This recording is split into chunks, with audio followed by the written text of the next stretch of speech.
Assalamualaikum warahmatullahi wabarakatuh.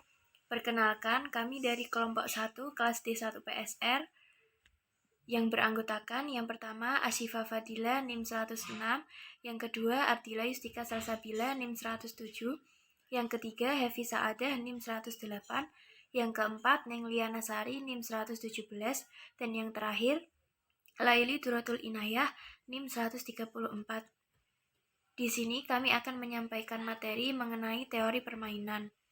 Selanjutnya, untuk pemaparan materi akan disampaikan melalui satu suara oleh teman kami, Laili Duratul Inayah. Kepadanya kami persilahkan.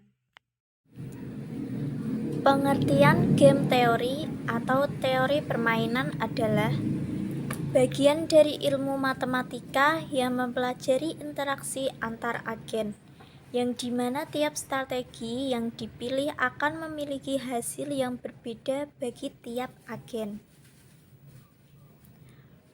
Ada beberapa unsur atau konsep dasar yang sangat penting dalam penyelesaian setiap kasus dengan teori permainan. Berikut penjelasan selengkapnya. A. Jumlah pemain. Permainan diklasifikasikan menurut jumlah kepentingan atau tujuan yang ada dalam permainan tersebut. Dalam hal ini, perlu dipahami bahwa pengertian jumlah pemain tidak selalu sama artinya dengan jumlah orang yang terlibat dalam permainan. B. Ganjaran atau payoff. Ganjaran atau payoff adalah hasil akhir yang terjadi pada akhir permainan berkenaan dengan ganjaran ini.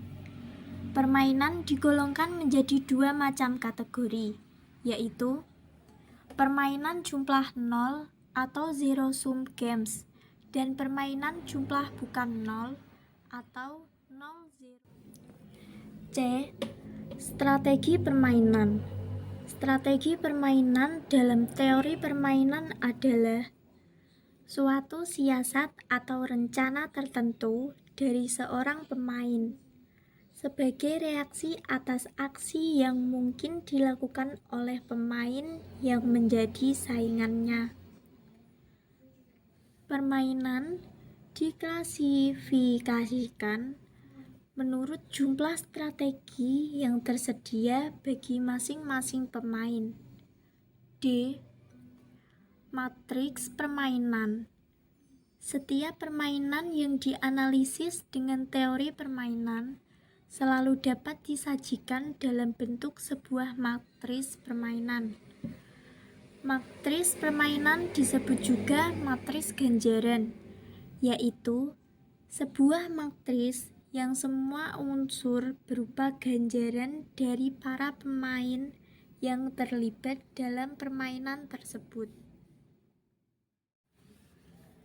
Teori permainan dapat diterapkan dalam berbagai bidang, meliputi kemiliteran, bisnis, sosial, ekonomi, dan ekologi. Sebagai contoh pada dunia bisnis, seorang direktur suatu perusahaan di dalam memperkenalkan sebuah produk baru berusaha mengetahui kemungkinan strategi paling baik atau suatu kombinasi strategi untuk merebut market share yang lebih besar. Sementara saingannya juga mencoba memperkenalkan produk sejenis dengan strategi yang berbeda dengan direktur pemasaran tersebut. Persaingan yang dicontohkan di atas dapat diidentifikasi untuk menjelaskan konsep teori permainan yang terdiri dari beberapa unsur-unsur dasar, yaitu 1.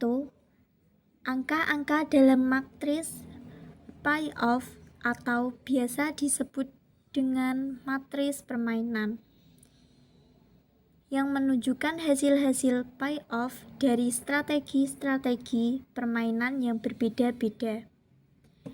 Hasil-hasil ini dinyatakan dalam suatu bentuk ukuran efektivitas seperti uang, persentase market share, atau utilitas.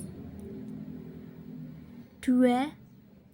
Maximizing player atau pemain yang berada di baris dan yang memenangkan atau memperoleh keuntungan permainan. Sedangkan minimizing player adalah pemain yang berdayang di kolom kan yang menderita kekalahan atau kerugian. 3. Strategi permainan adalah rangkaian kegiatan atau rencana yang menyeluruh dari seorang pemain sebagai reaksi atas perilaku pesaingnya. Dalam hal ini, strategi atau rencana tidak dapat dirusak oleh pesaing lainnya. 4. Aturan-aturan permainan adalah pola di mana para pemain memilih strategi. 5. Nilai permainan adalah hasil payoff yang diperkirakan oleh pemain sepanjang rangkaian permainan yang dimana masing-masing pemain menggunakan strategi terbaiknya. Permainan dikatakan adil apabila nilai permainan sama dengan 0 dan sebaliknya. 6. Dominan adalah kondisi di mana pemain dengan setiap payoff-nya dalam strategi superior terdapat setiap payoff yang berhubungan dalam suatu strategi alternatif. Aturan dominan digunakan untuk mengurangi ukuran matriks payoff dan upaya perhitungan. 7.